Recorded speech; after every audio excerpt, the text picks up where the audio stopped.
ಡಕಾಯಿತಿ, ದರೋಡೆ, ಸಾಮೂಹಿಕ ಅತ್ಯಾಚಾರ, ಅಕ್ರಮ ಶಸ್ತ್ರಾಸ್ತ್ರ ಸೇರಿ ಅನೇಕ ಪ್ರಕರಣದಲ್ಲಿ ಬೆಳಗಾವಿ ಪೊಲೀಸರಿಗೆ ಬೇಕಾಗಿದ್ದ ಆರೋಪಿ ಕಾಲಿಗೆ ಗುಂಡೇಟು ಹೊಡೆದು ಬಂಧಿಸಲಾಗಿದೆ. ಇಂದು ಬೆಳಗ್ಗೆ 6 ಗಂಟೆಗೆ ಕಿತ್ತೂರು ಪಟ್ಟಣದ ಹೊರವಲಯದಲ್ಲಿ ಕಿತ್ತೂರು ಪೊಲೀಸ್ ಠಾಣಾ ವ್ಯಾಪ್ತಿಯಲ್ಲಿ ಆರೋಪಿ ರಮೇಶ್ ಕಿಲ್ಲಾರ್ ಮೇಲೆ ಗುಂಡಿನ ದಾಳಿ ನಡೆಸಲಾಗಿದೆ.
ದೂರದಿಂದ ಹೋದಲ್ಲ ಸರ್.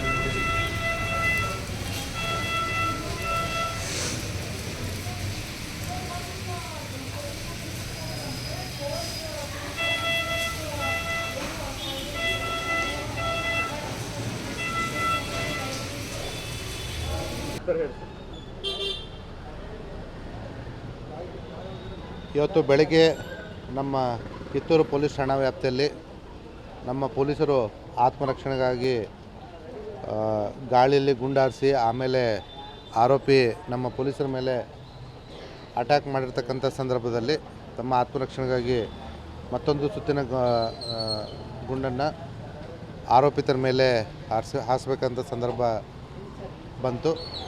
ಹಾಗಾಗಿ ಆರೋಪಿಯನ್ನು ಹಿಡಿಬೇಕಾದಂಥ ಸಂದರ್ಭದಲ್ಲಿ ಆರೋಪಿತ ನಮ್ಮ ಕಾನ್ಸ್ಟೇಬಲ್ ದಫೇದಾರ್ ಹಾಗೂ ಇನ್ನಿತರ ಸಿಬ್ಬಂದಿಗಳು ಅದೃಶ್ಯಪ್ಪ, ನಿಂಗರಾಜು ಮತ್ತು ನಮ್ಮ PSI ಪ್ರವೀಣ್ ಗಂಗೋಳು ಮತ್ತು ಅವ್ರ ಜೊತೆದಂಥ ಇನ್ನೊಬ್ಬ PSI ರೀತಿ ಇವ್ರ ಮೇಲೆ ಅಟ್ಯಾಕ್ ಮಾಡ್ತಿರ್ಬೇಕಾದ್ರೆ ನಮ್ಮ ಪೊಲೀಸರು ಆತ್ಮರಕ್ಷಣೆಗಾಗಿ ಅವನ ಮೇಲೆ ಗುಂಡಿನ ದಾಳಿಯನ್ನು ಮಾಡಿ ಅವನ್ನ ವಶಕ್ಕೆ ಪಡೆದುಕೊಂಡಿದ್ದಾರೆ.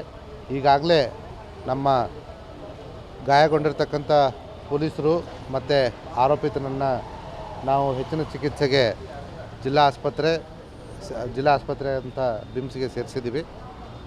ಈ ಆರೋಪಿತ ಕಳೆದ ವಾರ ಒಂದು ತಂಡವನ್ನು ಕಟ್ಟಿಕೊಂಡು ನಮ್ಮ ಕಿತ್ತೂರು ಪೊಲೀಸ್ ಠಾಣಾ ವ್ಯಾಪ್ತಿಯ MK ಹುಬ್ಳಿಯಲ್ಲಿ ಒಂದು ಚೈನ್ ಸ್ನ್ಯಾಚಿಂಗ್ ಮಾಡಿದರು. ಆವತ್ತಿನ ದಿನದಿಂದ ಈ ಆರೋಪಿತರು ಯಾರಿದ್ದಾರೆ ಅವ್ರನ್ನ ಪತ್ತೆ ಹಚ್ಚಲಿಕ್ಕೆ ನಮ್ಮ DSP ಬೈಲೊಂಗಲ್ ವೀರಯ್ಯ, ಕಿತ್ತೂರು CPI ಶಿವಾನಂದ್ ಮತ್ತು ಅವರು ಕಿತ್ತೂರು PSI ಪ್ರವೀಣ್ ಗಂಗೋಳು ಇವ್ರ ತಂಡದವರು ಸತತವಾಗಿ ಪ್ರಯತ್ನ ಮಾಡ್ತಾಯಿದ್ರು. ಇವ್ರ ತಂಡದ ಜೊತೆ ಪಕ್ಕದ ನೈಸರ್ಗಿಕ ಠಾಣೆಯ ರೀತಿಯವರು ಕೂಡ ಕೆಲಸ ಮಾಡ್ತಾಯಿದ್ರು. ಇವತ್ತಿನ ದಿವಸ ನಮ್ಮ ಪೊಲೀಸರು ಬೆಳಗ್ಗೆ ನೈಟ್ ರೌಂಡ್ ಮುಗಿಸ್ಕೊಂಡು ಮನೆಗೆ ಹೋಗ್ತಕ್ಕಂಥ ಸಂದರ್ಭದಲ್ಲಿ ಇವನು ಅನುಮಾನಾಸ್ಪದವಾಗಿ ಆ ಕಡೆ ಓಡಾಡ್ತಾ ಇರಬೇಕಾದ್ರೆ ಅವನ್ನ ತಡೀಲಿಕ್ಕೆ ಹೋದಾಗ ಇವನು ತನ್ನ ಪಲ್ಸರ್ ಗಾಡಿ ಮೇಲಿದ್ದ. ಅವನು ತಪ್ಪಿಸ್ಕೊಂಡು ಓಡೋಗೋಕ್ಕೆ ಪ್ರಯತ್ನ ಪಟ್ಟ. ಆ ಸಂದರ್ಭದಲ್ಲಿ ನಮ್ಮ ಪೊಲೀಸರು ಬೆನ್ನಟ್ಟಿ ಅವನಿಗೆ ತಡೆಬಟ್ಟಿ ಅವನ್ನ ವಶಕ್ಕೆ ಪಡೆದುಕೊಳ್ಳಲಿಕ್ಕೆ ಪ್ರಯತ್ನ ಮಾಡಿದಾಗ ಆರೋಪಿತ ನಮ್ಮ ಪೊಲೀಸರ ಮೇಲೆ ಮಾರಕಾಸ್ತ್ರಗಳಿಂದ ಹಲ್ಲೆ ಮಾಡ್ತಾನೆ. ಆ ಸಂದರ್ಭದಲ್ಲಿ ಆತ್ಮರಕ್ಷಣೆಗೋಸ್ಕರ ನಮ್ಮ ಪೊಲೀಸರು ಅವನ ಮೇಲೆ ಗುಂಡು ಹಾರಿಸಿ ಅವನ್ನ ವಶಕ್ಕೆ ಪಡೆದುಕೊಂಡಿದ್ದಾರೆ.